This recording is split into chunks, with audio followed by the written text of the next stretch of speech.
Whether supporter ka ni Inday or hindi supporter ni Inday, si Inday ang laman ng telebisyon at laman ng mga balita. Distracted lahat ng mga tao. So, please always remember that this impeachment process, while it is important for those people who voted Inday as Vice President, wala namang problema doon, huwag nating kalimutan na ang BICAM ay mangyayari sometime in December 9 or December 10.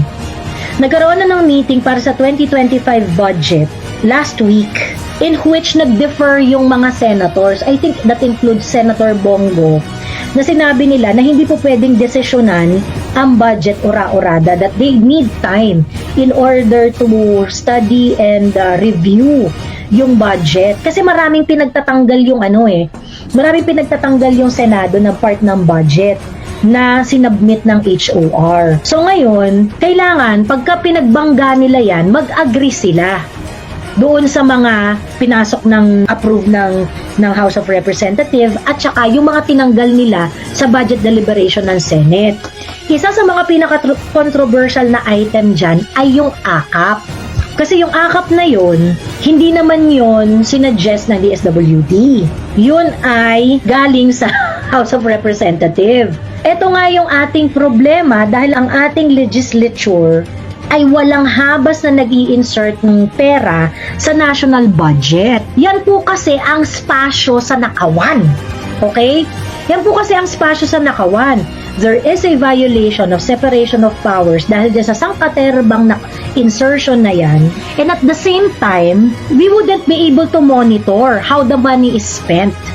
Kasi kung kunwari katulad niyan yung AKAP, magkano yung AKAP na nila? Let's say 39 billion, sabi ni Malu Ancheta.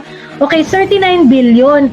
Hindi naman yun pinropose ng DSWD. So ngayon, yung 39 billion nakapasok sa budget ng DSWD.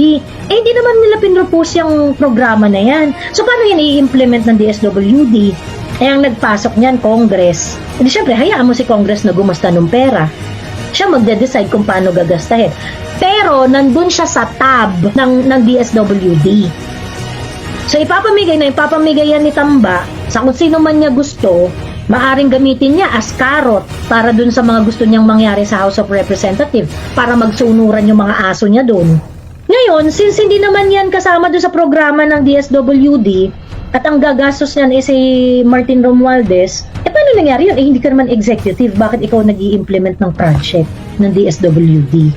Sana meron tayo mga patriotic lawyers na things like this kasi nangyari na to sa 2023 at 2024 budget Sana merong mga nagko-question ng ganyan sa Supreme Court kasi pork barrel yun So talagang itong AKAP na to, itong budget insertion na to, this is really something that we should monitor.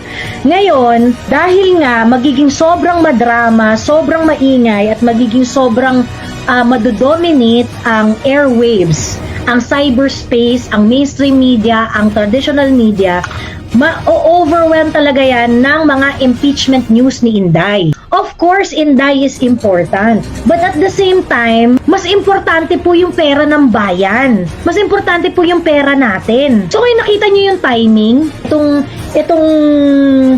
impeachment, kailangan nila itong aksyonan within 10 business days Pagkatapos, ito namang sa BICAM ng 2025 budget, around December 9 or 10 daw sila magkakaroon ng meeting.